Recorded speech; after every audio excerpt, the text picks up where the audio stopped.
여러분 안녕하세요. 여의도 펀드매니저TV 2월 18일 금요일 금일시장 전망 및 투자 전략 시작하도록 하겠습니다. 네, 불멸의 밤, 잠들지 못한 밤, 고통의 밤이 하루가 또 지났네요. 네, 전쟁 이념이라는 또 야만의 시대가 또 지속적으로 나타나고 있습니다. 주가를 또 어제 하락으로 박살을 내놨는데 죽었다 샀다, 죽었다 살아났다 나는 그러한 이제 가장 그 자본주의 시장에서 힘들어하는 불확실성의 대명사로 전쟁의 위협이 지금 시장을 뒤덮고 있다고 볼 수 있습니다. 주가는 당연히 폭락을 했고요.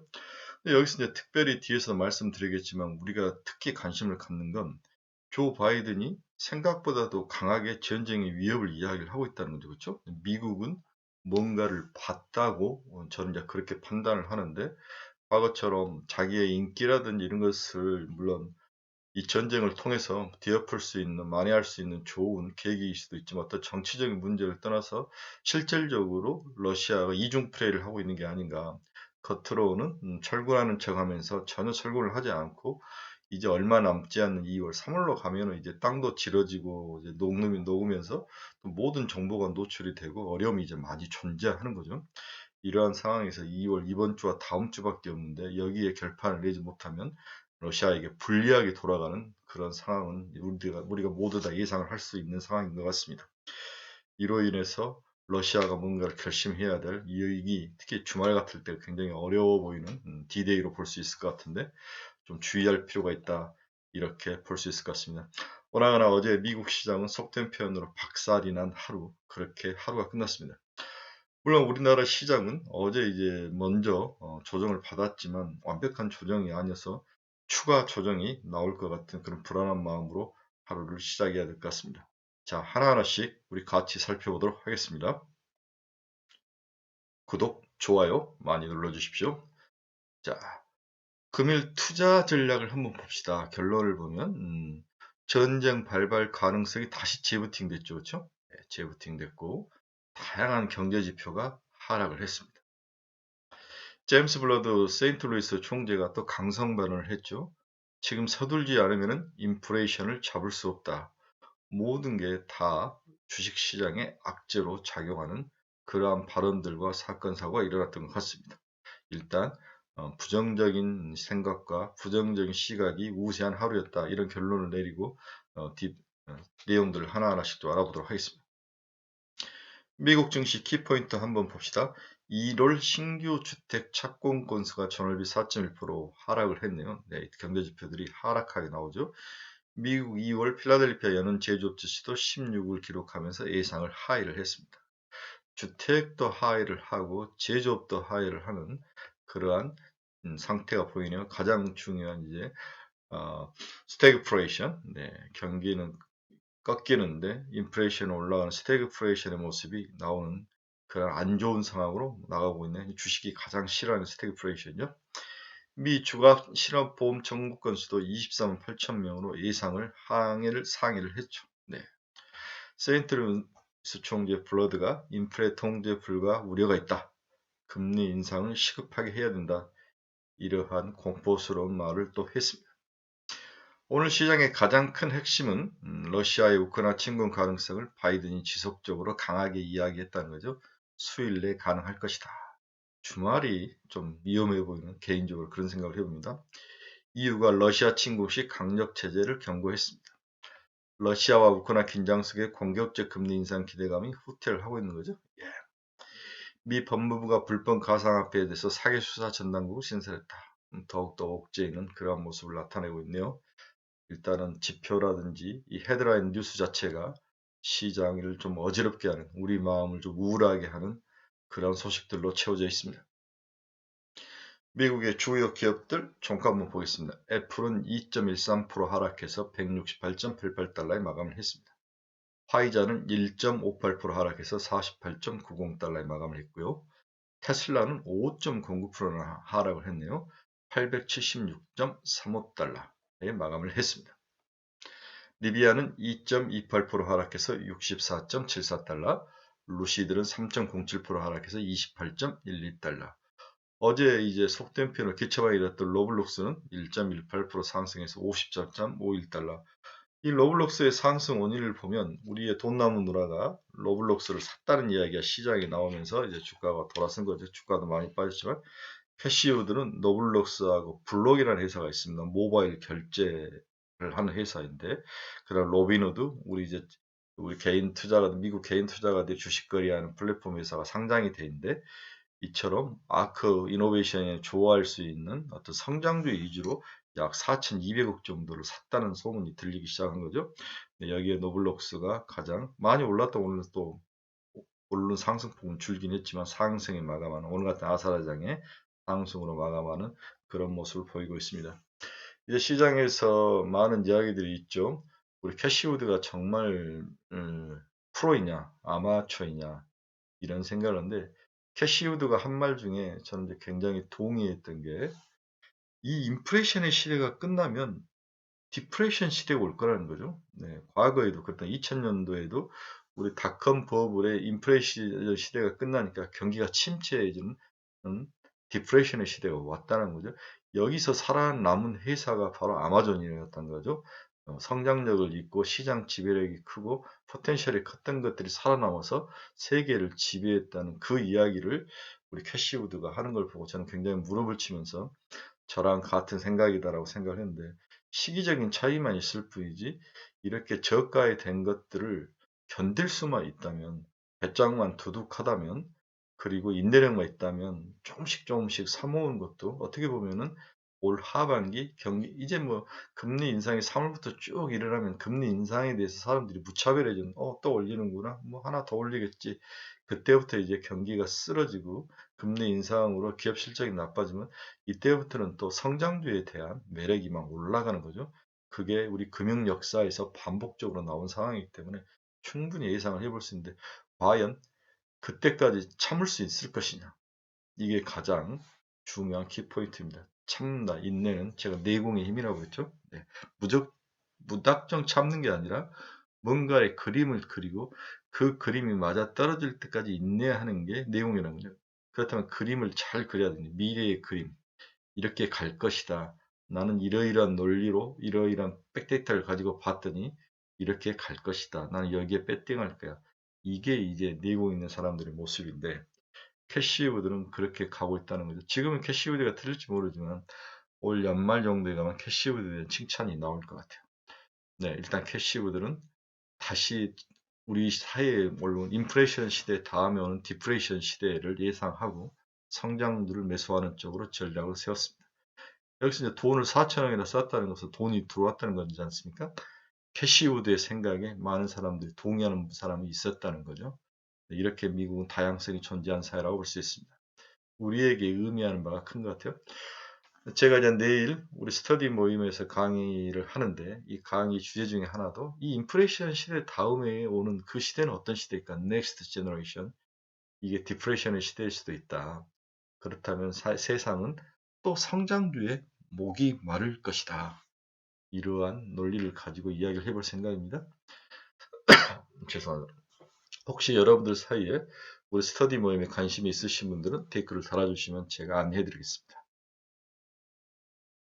메타버스는, 메타 플랫폼스는 4.08% 하락해서 207.71달이 끝났습니다. 필라델피아 반도체 지수는 3.74% 하락하면서 3,422.6포인트에 마감을 했습니다. 엔비디아 어제 하락이 컸네요.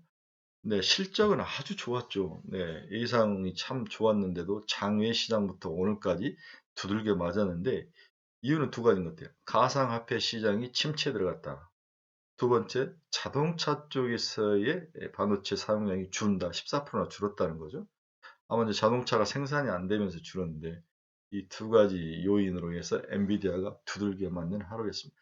하지만 하락할수록 꾸준히 사야죠. 네, 엔비디아는 미래를 충분히 먹여 살릴 기여인 것은 사실인 것 같습니다.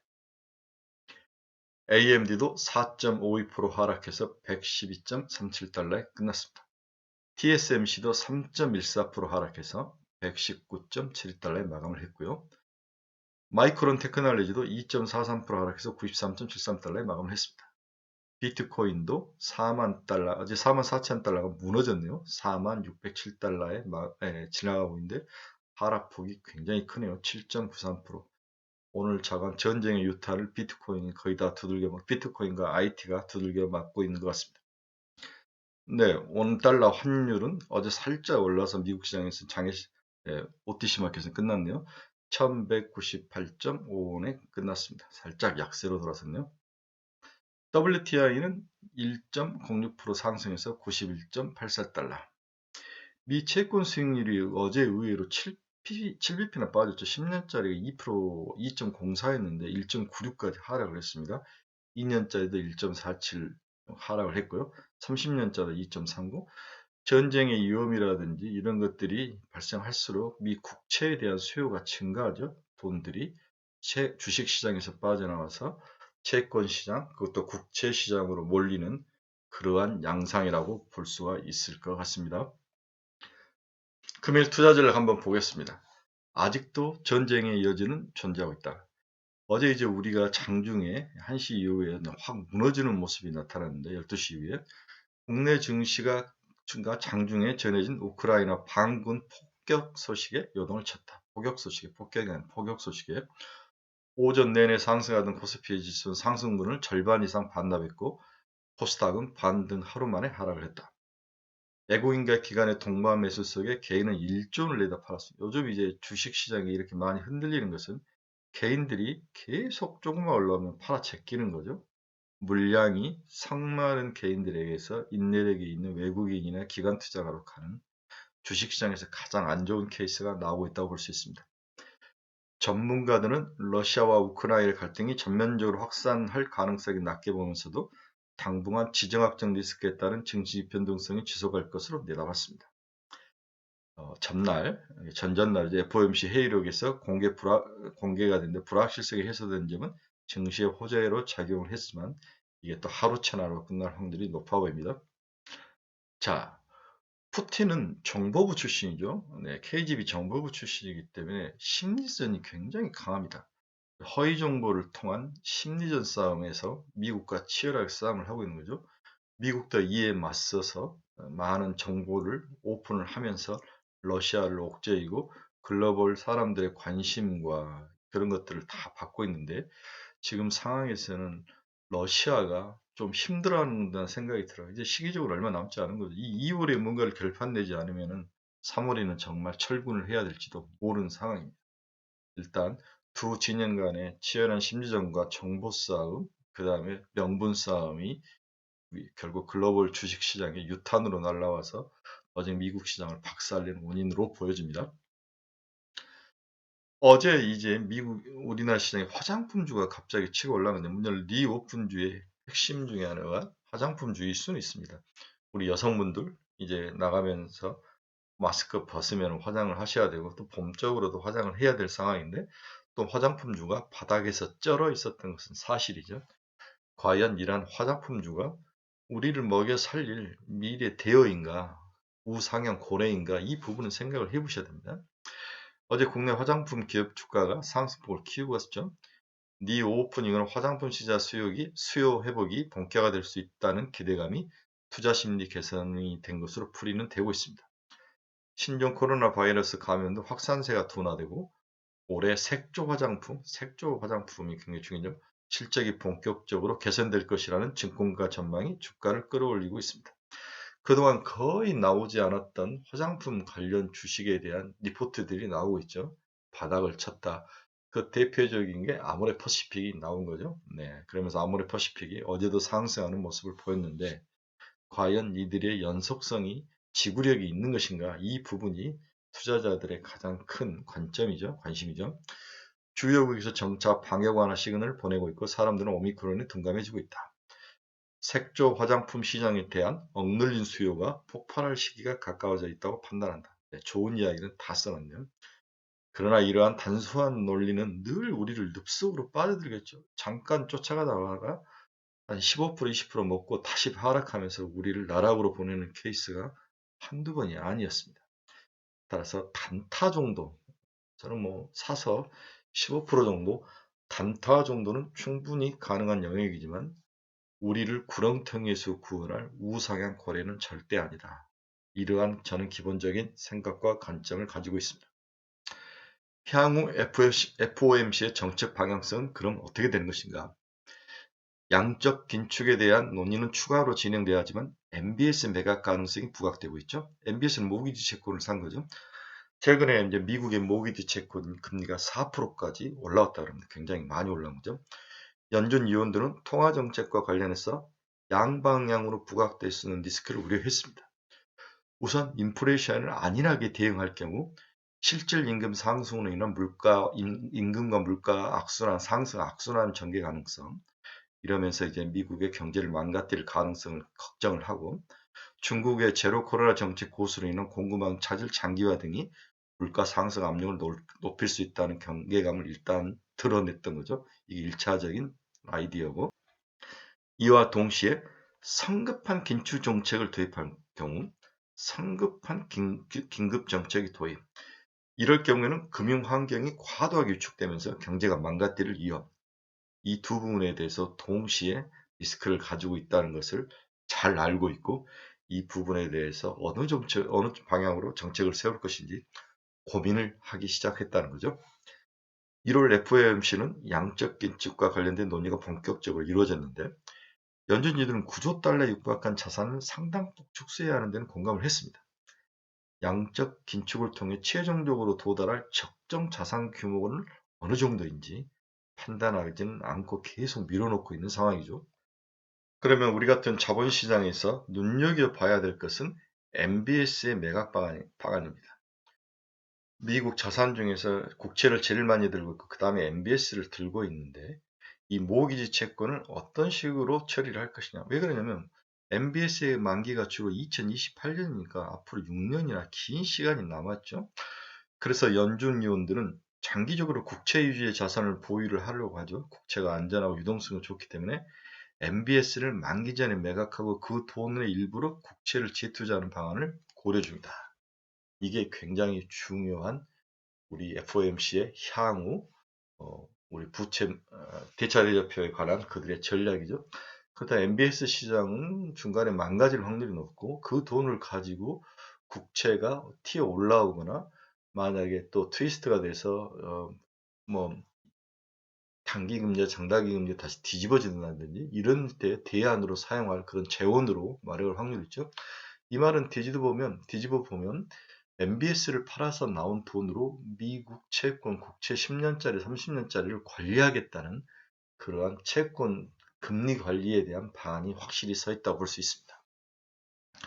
따라서 양적 긴축은 올 하반기부터 시작될 가능성이 높아 보이는데, 금리는 3월부터, 그리고 대차 대조표 축소는 3분기부터 이루어질 확률이 높아 보입니다.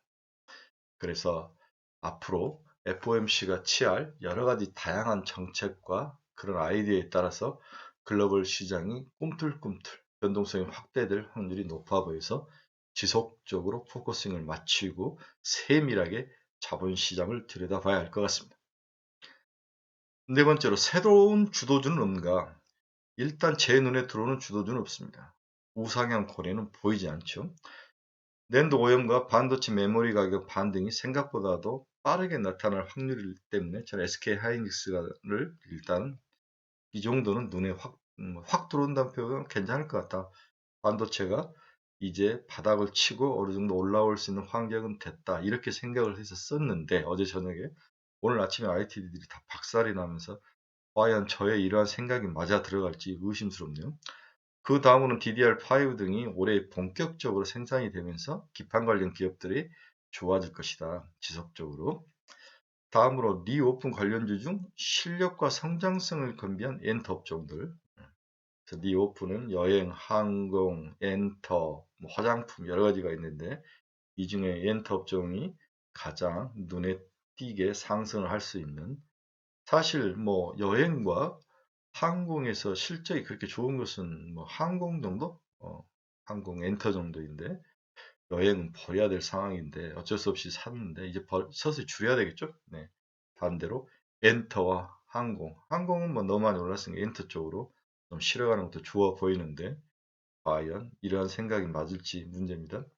전쟁이 모든 것을 다 집어삼키고 있는 아주 좀 트래직한, 아주 비극적인 그런 하루아침입니다. 아침을 맞이하고 있는 거죠. 아직까지도 과거 2019년, 20년부터 봤던 전기차와 같은 우상향 고래가 보이지 않는 상황이죠.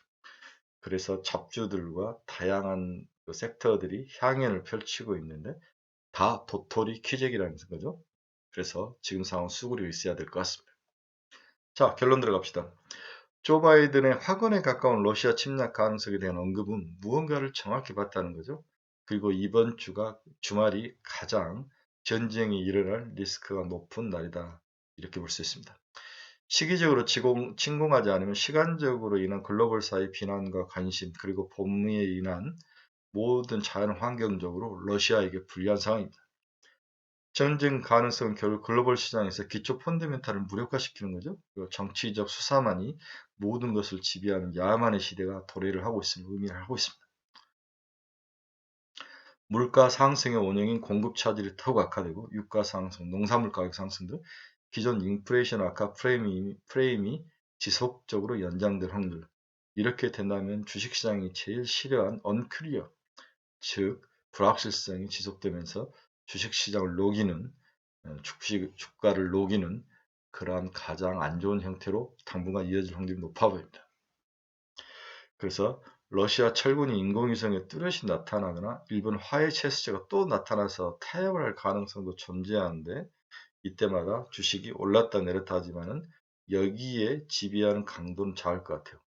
그래서 러시아가 후퇴했다는 데는 반응률이 낮고 반대로 러시아가 침공 가능성이 있다 포울방 한만 쏴도 여기에 더 크게 반응하는 부정적인 요인에 크게 반응하는 그러한 전형적인 약세장의 모습이 나타날 확률이 높아 보인다는 게 걱정거리입니다. 전혀 우리 시장은 이미 한방 얻어맞은 관계로 충격은 그리 크지 않을 것으로 보이나 상승은 힘들어 보이는 상황입니다. 자본시장이 제일 싫어하는 불확실성 지속이 언제 사라지냐가 문제 해결의 핵심인데 앞에서도 이야기했지만 부정적인 모멘트나 요인에 더 많이 반응하는 약세 시장의 모습이 나타날 것이다. 당장은 수그린 모두 이해에는 방법은 없습니다. 네. 즐겁지 않지만 즐거운 척이라도 해야 할 여러분의 주말을 응원합니다. 이렇게 결론을 냈습니다. 여러분 아침에 눈 뜨자마자 힘들어 하실 줄 아는데 일단 잠을 좀 지켜봅시다. 네, 내일 이제 스터디 모임 우리 카페 스터디 모임 가는데 마음이 무겁네요. 뭔가를 이야기를 해줘야 되는데 일주일 전에 쓴 자료를 뜯어 고치는 지가 매일 뜯어 고치는 매일 상황이 변하기 때문에 이만큼 이번 주 한 주는 체인지업을한 아주 변동성이 강한 그러한 한 주였던 것 같습니다. 여러분들 마음 너무 상해하지 마시고 제가 내일 또 아침에 또 미국 시장 또 분석해서 유튜브 올리겠습니다. 여러분 배 힘 꽉 주시고 이럴 때일수록 미소 지으면서 주위 사람들에게 더 친절하게 하고 말도 따스하게 하고 이러한 노력들이 세상을 또 변화시킬지도 모릅니다. 여러분들의 멋진 주말을 응원합니다. 감사합니다.